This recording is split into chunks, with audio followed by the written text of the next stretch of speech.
Hello and welcome back to Esoteric Ramblings. I'm Jesse Arnold, and today I'm going to be giving you my initial reactions to WandaVision Ep05. Welcome back, everybody. It's the new WandaVision reaction episode here on Esoteric Ramblings, and boy, do I have a lot to ramble on about. Unfortunately, it's not going to all fit into this reaction video. Don't mind my ladder. I'm doing some figure decoration rearrangement, and I forgot to move it, so it's there. Yeah. So today's episode, spoiler-free, first initial reactions were, again, they're just continually delivering great performances, great production across the board on all of it. We're still getting the sitcom vibes, but we're also now cutting back and forth between Wanda's TV world and the reality of Darcy and Jimmy Woo and all of them out there in the Sword compound. So it's a lot of fun seeing the bounce back between the two realities, if you will, and just as they're processing, trying to figure it out, getting to learn a little bit more about some of the new characters. I've already lost the name of the director of Sword, but seeing some more of him in action, getting to see a little bit more of Monica. It's nice getting to see the normal characters, the non-superheroes, talking about superhero characters and referencing events we as fans have talked about, because they talk about, minor spoiler here, they talk about how Wanda's power levels and how she fared against Thanos, and someone brings up Captain Marvel, and there's a nice little play to Monica about that. So it's just fun to see them talking about these characters that are in their actual world, as we as fans are talking about these things out here. So yeah, it was a great episode, and I can't really say too much more without being spoilers. It is definitely an 80s episode. The vibes got like a Family Ties, and I'm trying to put my finger on the other show, maybe a little bit of Growing Pains, but it's got that kind of young family vibe from those 80s sitcoms, which are ones I grew up that were on air when I was a kid. So yeah, it's I just keep liking each episode better. I don't know if I have a favorite episode, because I feel like they're just 30-minute increments of a movie almost, that's almost episodic in nature, but it feels like it's just chunks of a larger narrative, which I think is the whole point, and it definitely works in the TV format. But I can't wait to go back and watch it all kind of straight through at the end of all of this. So yeah, so that's that, and here is the huge spoiler warning. I'll even use some friends to help demonstrate this today. Spoiler warnings. This is not spoilers in themselves, it's just these are the versions of the characters I have. Wanda and Vision. Spoiler warnings start now. Okay, so Vision is becoming aware of what's going on in this episode. Maybe not completely, and it's really heartbreaking to watch his progression through the realization of what's going on and who is doing it. Because we've always seen Wanda and Vision, other than their confrontation in Civil War, they've always been on the same page. They've been very kind of meshed and supportive of each other. And even in that, it wasn't that harsh of a misunderstanding. They were both trying to do what they thought was right. They weren't necessarily against each other. And so it's interesting to see Vision becoming aware of what's going on and how Wanda is reacting to this. The kids, we literally watch the kids age up twice in this episode. They go from infants to 5-year-olds to 10-year-olds as the situation demands for what's going on. And it's interesting because you also get a feel that, which has been my suspicion all along, and I'm sure many other people, that Wanda might be very much controlling what's going on here, but I don't think she's in the captain's chair.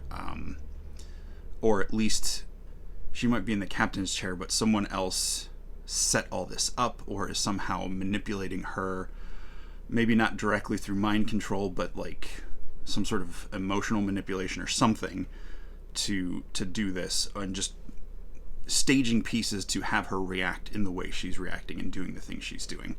And I think it's interesting that Agnes is getting darker and darker in her physical appearance, like her clothing. Each episode, she looks a little dark, and I don't know if that means anything. It might be just a clever distraction to make us all go down different bunny trails about stuff. But it's interesting. She's in almost all black. I mean, with some different accents, but she's in almost all black this episode. Her hair seems much darker than it has in the previous episodes. Again, it might just be playing to the 80s tropes. I'm not sure. But yeah, and she says a couple more things along the lines of like, I've got some tricks up my sleeves, while she's wearing like a jazzercise outfit that clearly does not have any sleeves. I know it's just a pun, a catchphrase, but there's a lot of suspicion of who she might be and who she might be connected to, so she just keeps throwing these little nuggets out there. Part of me hopes it's just really clever writing that they're using to send us down different trails about who she is, and that she's really just a neighbor in the community. But yeah, I think she's got a larger part to play, and I do think it's interesting that we have seen less of Dottie since that power outage, when she comes out and asks her husband if that dress made her look fat, and power goes out, and he's like, oh, thank God. So I think it's interesting that she's MIA, story-wise. Not that she had a huge part, but she had a big moment in that second episode, so I'll be intrigued to see if anything comes back around with her, especially since there was no mention of her on the board at all, not even like identified, and she was clearly in a scene that they connected with when they broke through with the radio. So I was great. They had they find a dog in this episode. The boys find a dog and they bring it in, and they name it Sparky, which was the name of the Vision's dog in the Vision series from Tom King. So that was kind of a nice, another little nod to that universe, or that story.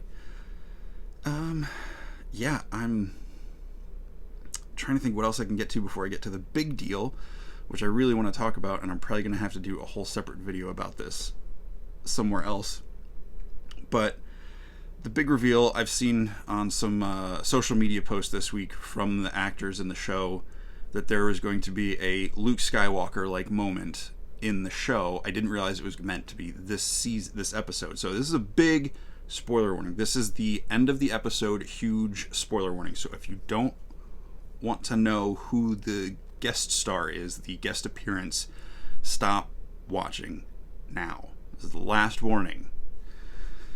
So Wanda and Vision get into a pretty intense fight, to where they actually almost start using their powers against each other in threatening defensive positioning.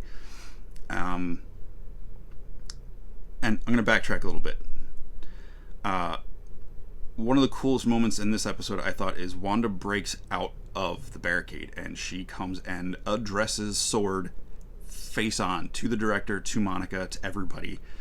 And she's back in her full-on Sokovia accent. Whereas in the show and in the world, we know she's using her normal, like, English American voice. But when she confronts them, she's full-on Age of Ultron Scarlet Witch. Which still, I don't think anyone has yet called her that. I'm sure by the end of this series, the show, she will have earned that name, the Scarlet Witch. Maybe in the next episode. But that was a really intense moment. I really liked it. It definitely reminds you that she's not just a superhero with a pretty face. She is dangerous and threatening and powerful, and they needed that reminder, and they got it. So back to the end, seeing her and Vision face off, I think it was a nice reminder that she can hold her own in a fight. Like, they do reference her fighting Thanos, and so I mean, she's got the chops to be really powerful whichever way she goes. And they start to calm themselves down, and Vision is very suspect of her, as anyone would be if you learn the person you love is able to control emotions and minds and manipulate reality, and you suspect you might be being controlled by that. There's also a nice reference to, we've seen some spoilers, not spoilers, but Paul Bettany talked about a scene from the end of Endgame that got cut where Wanda breaks into a facility and steals his body. We get to actually see, I don't know if it's the same footage, but we get to see that happen in security footage in this episode. So that was kind of cool to see how she got him, because clearly in the last episode we saw it was the Vision's body.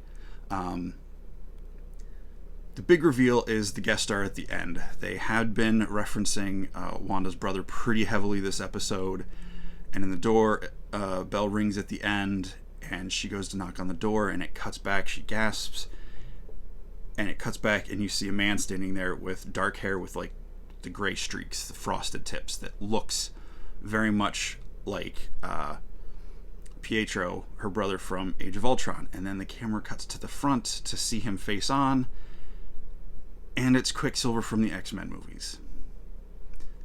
I had a loud verbal no as I was watching the show with my mom, and she's like, "What's going on?" I was like, "I'll tell you when it's over." I have nothing against that actor. I think that actor did a great job playing that version of that character. My only real negative reaction to that is that that means some more than at least Deadpool is crossing over into the MCU from the X universe. And if you haven't, I'm very protective, probably too fanboy about X-Men, because they're my favorite characters, and not that they can't do whatever they want with them, it's their characters, but like all fans, there are certain things that if it goes against what you like, it's harder to enjoy, and that's where I'm at with this. So I don't think it's bad. It was a great moment. I know it's a huge thing for a lot of people that love those movies, and especially him. I'm just a little disappointed that that means more of the Fox X-Men are going to be potentially crossing over into the MCU.